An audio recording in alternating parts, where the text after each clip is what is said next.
After the end of World War II, the world was split into two, East and West. This marked the beginning of the era called the Cold War.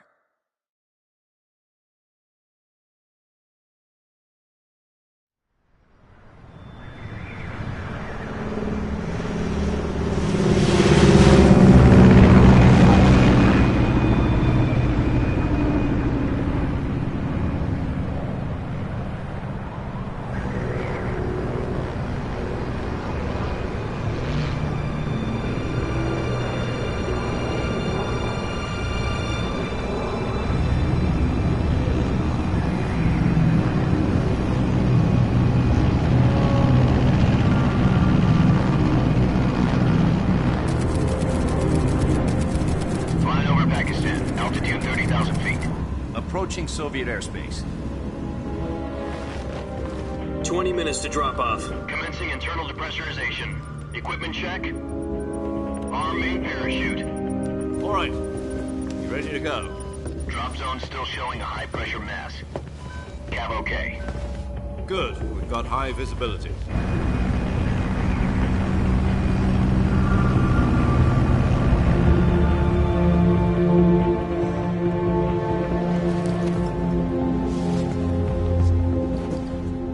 Cigar. Connecting oxygen hose to interior connector. Put on your mask.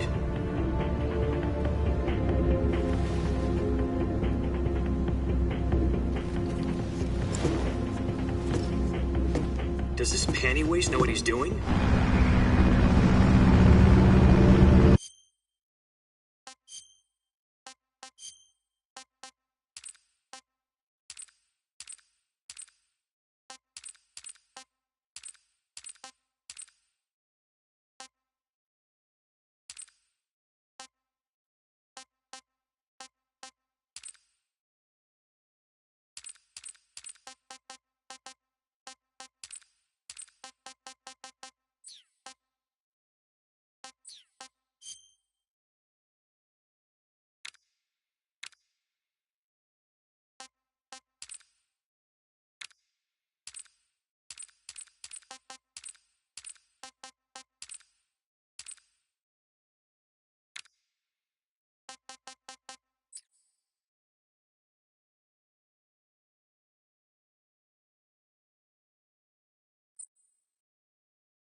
Approaching release point.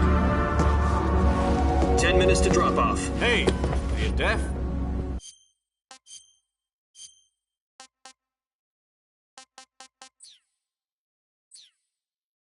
He said put out the cigar and put on your mask.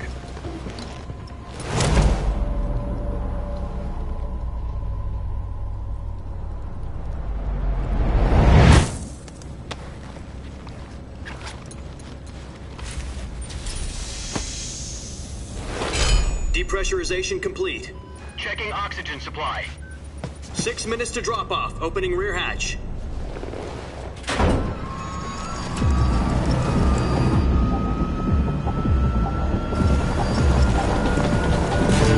Sunrise.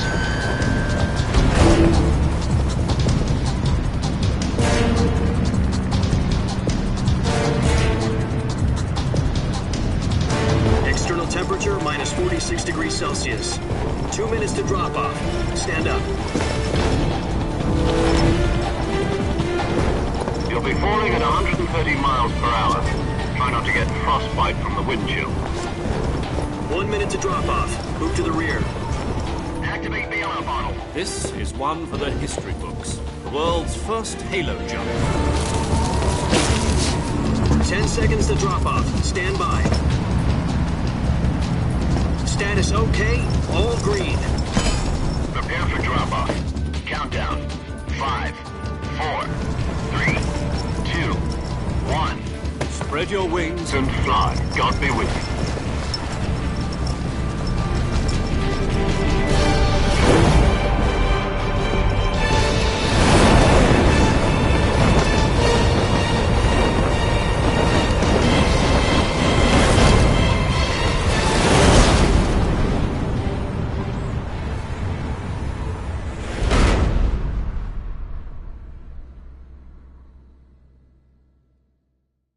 Jack, I've got some important news.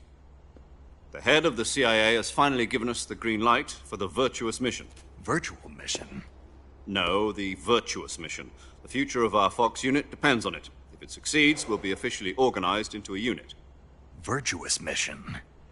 Sounds like some kind of initiation ritual. You know, don't get cocky. This isn't a training op. Right. So what exactly is this wonderful mission?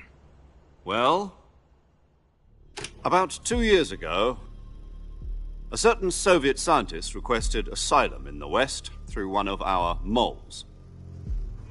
His name is Nikolai Stepanovich Sokolov. He's head of the OKB 754 Design Bureau, one of the Soviets' top-secret weapon research facilities, and the East's foremost expert on weapons development. Sokolov? Isn't he that famous rocket scientist? The very same. On April the 12th, 1961, the Soviets achieved the first manned spaceflight in history. The Earth was blue, but there was no God. Well spoken. The rocket that carried Yuri Gagarin to orbit was the A-1, known as the Vostok rocket. Sokolov is said to be the man most responsible for the multi-engine cluster used in that rocket. After Gagarin's flight, Sokolov left rocket development to become the head of the newly established Design Bureau. From a lowly technician to head of a design bureau, that's quite a success story, so why do you want to defect? It seems he'd become afraid of his own creations. Afraid? Call it a crisis of conscience.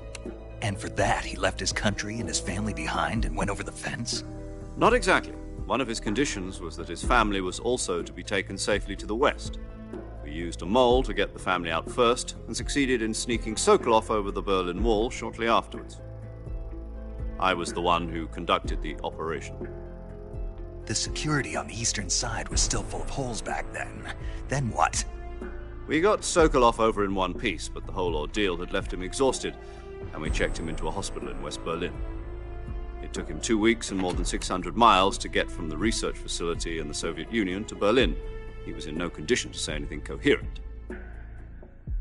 And it was only a week later that we had something much bigger on our hands. The Cuban Missile Crisis. October the 16th, 1962, President Kennedy received word that the Soviets were in the process of deploying intermediate-range ballistic missiles in Cuba. The President demanded that the Soviets dismantle and remove the missiles. At the same time, he announced a naval blockade to prevent further missile shipments from reaching Cuba. But the Soviets didn't back down, instead placing their armed forces on secondary alert. Soviet transport ships carrying missiles continued on course towards Cuba. US and Soviet forces went on alert for an all-out nuclear war. Frantic negotiations were conducted through the UN's Emergency Security Council and unofficial channels to end the hair-trigger standoff. Finally, on October the 28th, the Soviet Union agreed to remove its missiles from Cuba, and so the world avoided a nuclear holocaust. But in order to get the Soviets to pull their missiles out, we had to make a deal. You mean the one where the US agreed to remove its IRBMs from Turkey? No. The Jupiter IRBMs deployed in Turkey were obsolete, and we were going to get rid of them anyway. They had no strategic value whatsoever to either the US or the Russians. The Turkey deal was a ruse, a cover story that was fed to the other intelligence agencies around the world. So what did the Russians really want? Sokolov. They wanted us to return Sokolov. You mean the Soviets pulled out of Cuba just to get their hands on Sokolov? That's right. What the hell was he working on? At the time, we had no idea. We were running out of time. It was either give up Sokolov or risk full-scale nuclear war. In the end, we had no choice. President Kennedy gave in to Khrushchev's demand. The next day, I got Sokolov out of the hospital, handing him over to agents on the eastern side. Sokolov kept on screaming, "Save me," until he disappeared from my sight. Then, a month ago, we received some new information from one of our moles. About Sokolov? Yes. He was taken back to the research facility and forced to continue working on the weapon in question under KGB supervision. What's more, it's on the verge of completion. So what kind of weapon is it? Something to do with space rockets? No, missiles. Same technology. I guess you're right. We don't know the details, but it appears to be a new kind of nuclear device. For half a year now, the Soviets have been conducting frequent nuclear tests at Semipalatinsk. Something to do with the weapon, I assume. We're talking about a secret weapon so big that Khrushchev was ready to pull out of Cuba to get it back. Is Sokolov still in the facility? No, according to our intelligence, he's in Selino-Yarsk, a place in the mountains about 3 miles to the west that's known as the Virgin Cliffs. The Virgin Cliffs. Nice name for a virtuous mission. They moved him there just recently. Why? Apparently, they're conducting a field test of the weapon, but it's our best chance to get him back. This mission would never have been possible if he was still in the research facility. This is our last chance. Sokolov must have known that too when he contacted us.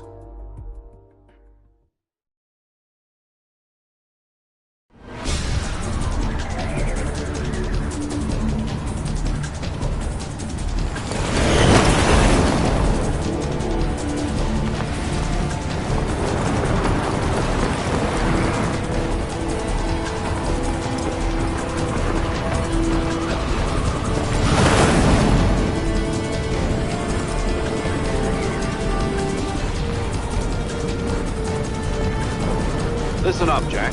Your mission is to infiltrate Selino-Yarsk in the Soviet mountains, ensure the safety of Sokolov, and bring him back to the west.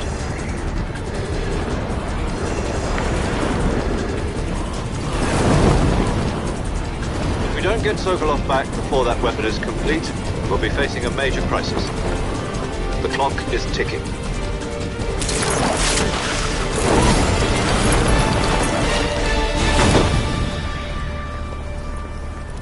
Once we've confirmed the rescue of Sokolov, stand by at the recovery point. A recovery balloon will be dropped at that point. Helium will be pumped into the balloon to inflate it. The process takes about 20 minutes. Once it's complete, the gunship's arm will latch onto the balloon and pull it up. The Fulton surface-to-air recovery system. I'm familiar with the theory. Take it easy. It's been combat proven. Do you think Sokolov is up to it? The shock will be less than during a parachute jump, and the arm can handle up to 500 pounds. So you're planning on going over the border in a single combat Talon? She's equipped with 2 6-barrel 20mm Vulcan cannons, as well as 2 40mm machine guns. Sounds like she could hold her own against a battalion of tanks. Even with the fuel in the reserve tank, we're facing a 4-hour time limit. If all goes well, it shouldn't take more than a few hours. Home in time for dinner. But if anything goes wrong, you'll be eating dinner, breakfast, and all the rest of your meals in the jungle.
Do you copy?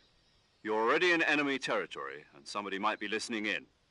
From here on out, we'll be using code names to refer to each other. Your code name for this mission will be Naked Snake. I'll be referring to you as Snake from now on. You're not to mention your real name.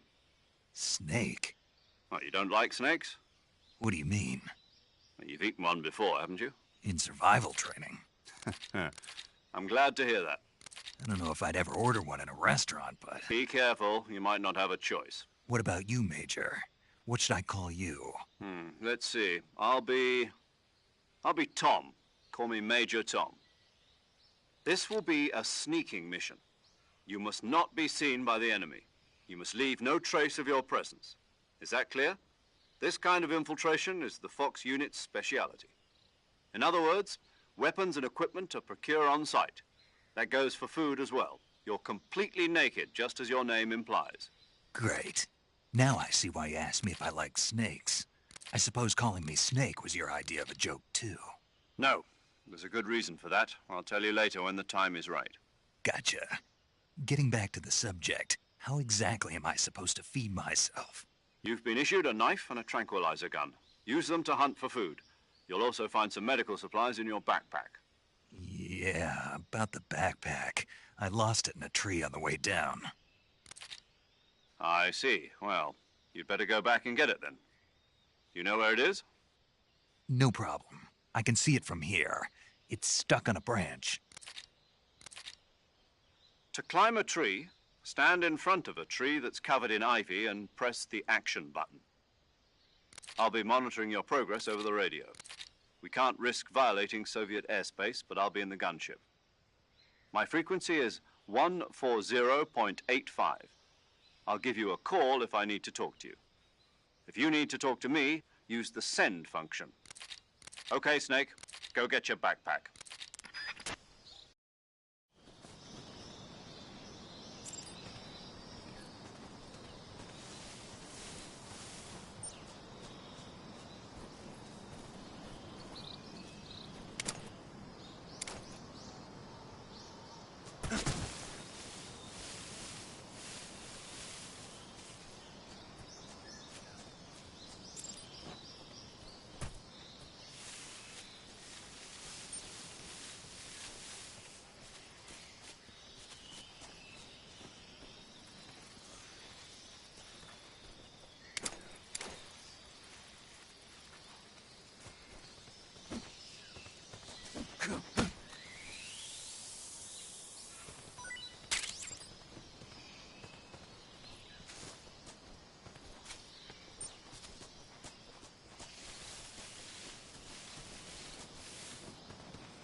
I see you've retrieved your backpack, Snake.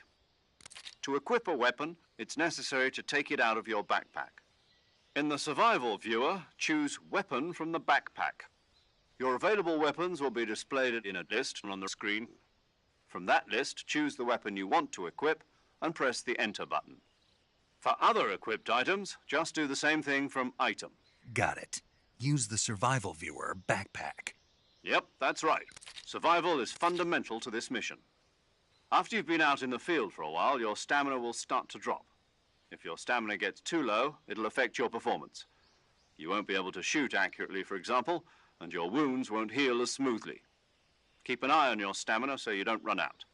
To recover lost stamina, you can hunt for local flora and fauna. You can use either your tranquilizer gun or your knife to hunt. My only weapon is a Mark 22 Hush Puppy tranquilizer gun? That's right. It's been fitted with its own suppressor. However, the suppressor will deteriorate every time you fire.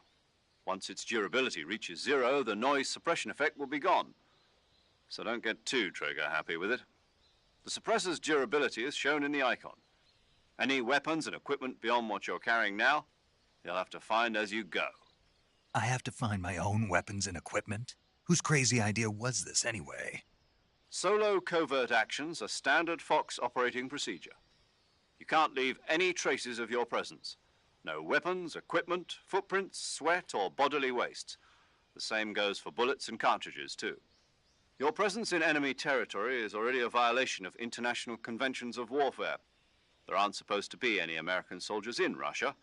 It could spark an international incident. You can't let anyone see you. You can't let the enemy know you're there. This is a stealth mission. You're a ghost, Snake, in every sense of the word. And there'll be no rescue if you're captured. The military and U.S. government will deny any involvement in the affair. Then I'll just have to take care of myself, huh? I'm afraid so. You've been given a fake death pill for that purpose. SIS guidelines stipulate that soldiers on covert ops like this one be issued a potassium cyanide capsule. Tape it to your body so you can take it when you need to. How generous of you. Use it if you're taken prisoner by the enemy. It'll send you into a state of false death for a short time. Fooling them into thinking that I'm really dead. So how do I come back to life? Just take the revival pill. You mean that thing they put in my tooth before the mission? That's the one. But be careful. If you remain in a state of false death for too long, nothing will be able to bring you back. Remember that. I'll keep it in mind. You said this was a solo mission, right? Right. I guess that means I can't count on any reinforcements. Correct. The mission rests entirely in your hands. A real one-man army. Relax. There's a support team ready to back you up over the radio. Who? I'll introduce them to you. This time, survival is of utmost importance. The first member of the support team will be in charge of monitoring your physical condition, acting as a medic, so to speak, as well as recording your mission data. She's a member of Fox as well, and she's here on the gunship with me. She? Hello, Snake. I'm paramedic. Nice to meet you. Paramedic. As in a medic who comes in by parachute. Aren't you going to tell me your real name? Are you going to tell me yours, Mr. Snake? My name, huh? It's John Doe. And they call you Jack for short. You're a regular Captain Nemo. A name means nothing on the battlefield. After a week, no one has a name. What's your name? Jane Doe. Very funny. I wasn't joking, but I'll tell you my name only if you manage to make it back alive. My frequency is 145.73. She's also in charge of recording your mission data. Whenever you want to save, send a message over the reserved save frequency, 140.96. So saving lets me record my mission data. That's right. It also records the state of your health. Good to know. There's one more person I want to introduce you to, Snake. Huh? Speaking of snakes, you remember the boss, don't you? A legendary soldier and your mentor. Actually, it was the boss that got the DCI's authorization in the first place.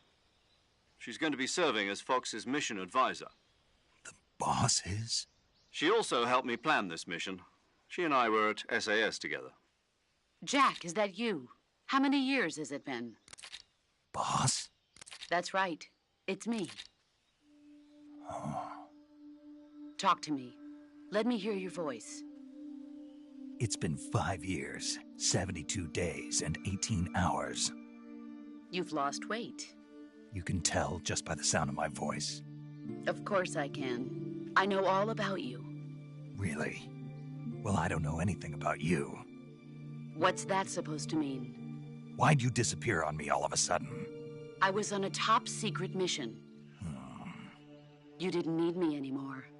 But there were still so many things I wanted you to teach me. No, I taught you everything you needed to know about fighting techniques. I taught you all I could. The rest you needed to learn on your own. Techniques, sure. But what about how to think like a soldier? How to think like a soldier? I can't teach you that. A soldier needs to be strong in spirit, body, and technique.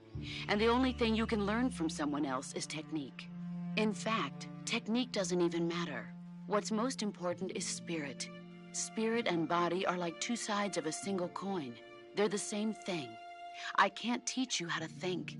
You'll just have to figure it out for yourself. Listen to me, Jack. Just because soldiers are on the same side right now doesn't mean they always will be. Having personal feelings about your comrades is one of the worst sins you can commit. Politics determine who you face on the battlefield. And politics are a living thing.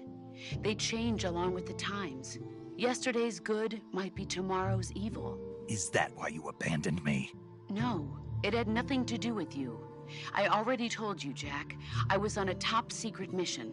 A soldier has to follow whatever orders he's given. It's not his place to question why. But you're looking for a reason to fight. You're a natural-born fighter, but you're not quite a soldier. A soldier is a political tool, nothing more. That's doubly true if he's a career soldier. Right and wrong have no place in his mission. He has no enemies and no friends. Only the mission. You follow the orders you're given. That's what being a soldier is. I do whatever I have to get the job done. I don't think about politics. That's not the same thing. Sooner or later, your conscience is going to bother you. In the end, you have to choose whether you're going to live as a soldier or just another man with a gun. There's a saying in the Orient, loyalty to the end. Do you know what it means? Being patriotic.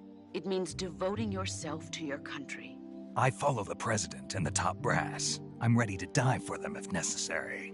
The president and the top brass won't be there forever. Once their terms are up, others will take their place. I follow the will of the leader, no matter who's in charge. People aren't the ones who dictate the missions.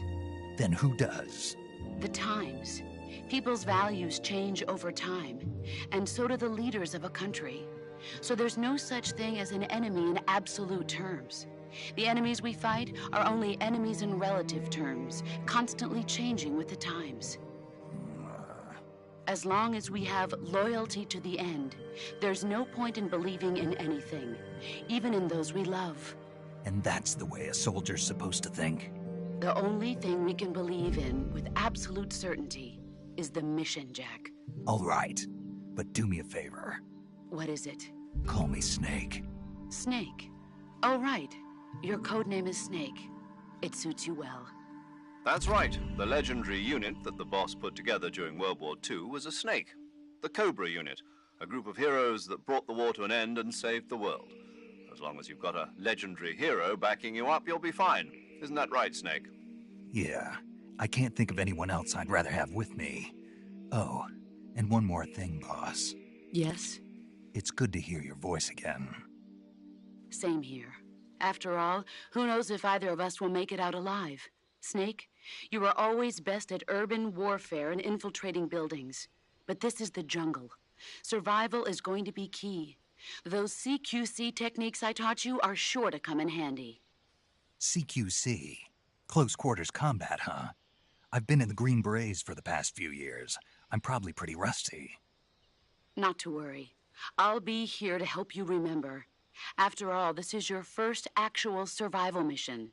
I'll be supporting you over the radio. Where are you, boss? Next to the Major? The boss is communicating with us by radio from aboard a Permit-class submarine in the Arctic Ocean. My frequency is 141.80. Call me if you need my advice on battle techniques. Gotcha. Your mission is to retrieve Dr. Sokolov. Dr. Sokolov is being held in an abandoned factory located to the north of your current position. Avoid heavy combat and don't let anyone see you. Don't forget that this is a stealth mission. Snake, try to remember some of the basics of CQC.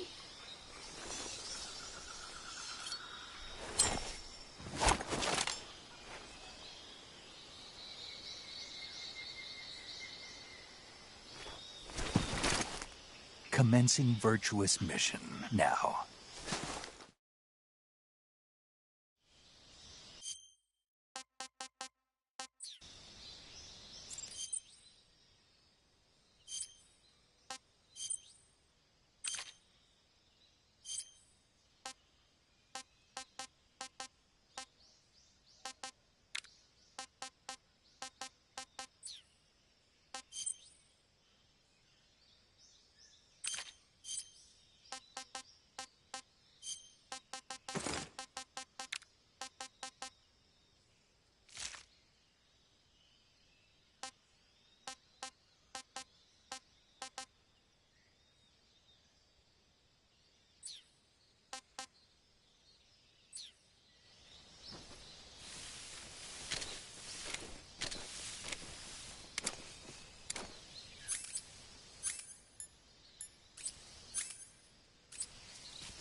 Major, I've spotted 2 enemy soldiers.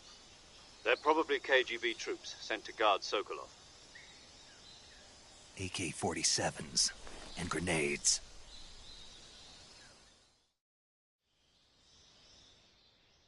Snake, your presence in Soviet territory is already a violation of international law. We can't let the Kremlin find out that the CIA and the American government are involved. Contact with the enemy is strictly prohibited. Don't engage them in battle either. This is a stealth mission. Got that? The Major is